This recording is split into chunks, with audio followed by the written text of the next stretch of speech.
இது என்ற சொந்த வரலாறு. அதனால நான் சொல்லலாம், எங்கட வாப்பா இருக்காருல்ல, எங்கட வாப்பா ஆரம்பத்தில் ஒரு மீன் வியாபாரி. மீனை வியாபாரம் பண்றவருக்கு அவருக்கு மார்க்கத்துடைய தொடர்பு எதுவுமே இல்லை. சிங்கள மக்களோட சேர்ந்து மீன் வியாபாரம் பண்றவர். இவர் என்ன செய்வாரு, மீனை கொண்டு போய் வித்துட்டு அவர் வீட்டுக்கு வந்து அவர்கிட்ட ஒரு தலவாணி ஒரு பெட்ஷீட் அதை இருக்கும், அதை கொண்டு வைத்து கிடைக்கும் திண்ணையில் தூங்கிக் கொள்வார். இதான் என் வாப்பா.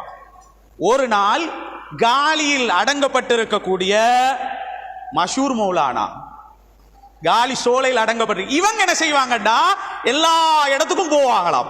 போய் போய் போய் பள்ளிகள் இந்த மாதிரி இடங்கள்ல போய் தங்குவாங்களாம். ஒரு நாள் எங்க வாப்பா இருக்கக்கூடிய ஊருக்கு இவங்க வந்திருக்கிறார். அப்ப வாப்பாக்கு வந்து ஆலிமாகவோ மதரசாவில் ஓதக்கூடியவராக ஒண்ணுமே இல்லை. வந்த நேரத்தில் யாரும் அவங்களை கணக்கில், அவங்கள ஒரு அஹ்லுபைத் நாயகம் ஸல்லல்லாஹு அலைஹி வஸல்லம் குடும்பம். அன்று இரவு ஏண்ட வாப்பா அந்த சையதுக்கு ஹிதுமத் பண்ணிக்கிறார். எப்படி ஹிதுமத் பண்ணினார்? அவரிடத்தில் இருக்கக்கூடிய தலவாணி, அவரிடத்தில் இருக்கக்கூடிய பெட்ஷீட் எடுத்துக்கொண்டு வந்து யாரும் கண்டுகொள்ளாத நேரத்தில் அவருக்கு ஒரு இரவு ஹிதுமத் பண்ணிக்கிறார். காலையில கேட்டாம், உன்னோட பேர் என்னன்னு கேட்டான். அப்ப என்ன, என் பேரு சூஃபி என்றான்.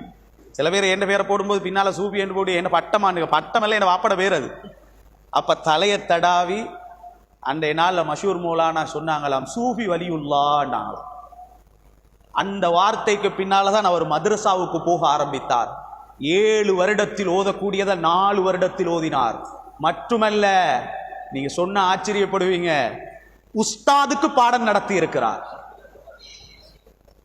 யாருக்கு பாடம் நடத்திக்கிறாரு?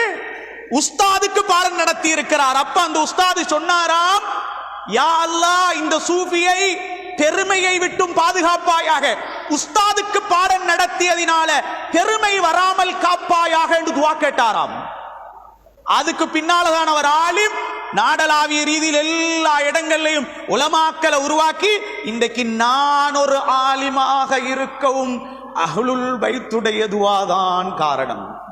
இதெல்லாம் நாங்க விளங்கிக் கொள்ளணும், தெரியுமா? அஹ்லுல் பைத்துகள் என்பவர்கள் சாதாரண ஆட்கள் அல்ல. அல்லாஹு தஆலா அவர்களுக்கு கொடுத்திருக்கக்கூடிய உயர்வு அவ்வாறு. நபிகள் நாயகம் ஸல்லல்லாஹு அலைஹி வஸல்லம் என்பவர்கள் நமக்கு அழகாக சொல்லி தந்திருக்கிறாங்க. அதனால அவங்களோட விஷயத்துல ரொம்ப பக்குவமாக, ரொம்ப பேடுதலாக நாம நடந்து கொள்ள வேண்டும், ரொம்ப கௌரவமாக நடந்து கொள்ள வேண்டும். அவர்களை காயப்படுத்தியோ கஷ்டப்படுத்தியோ சாபங்களுக்கு நாங்கள் ஆளாகிக் கொள்ளக்கூடாது.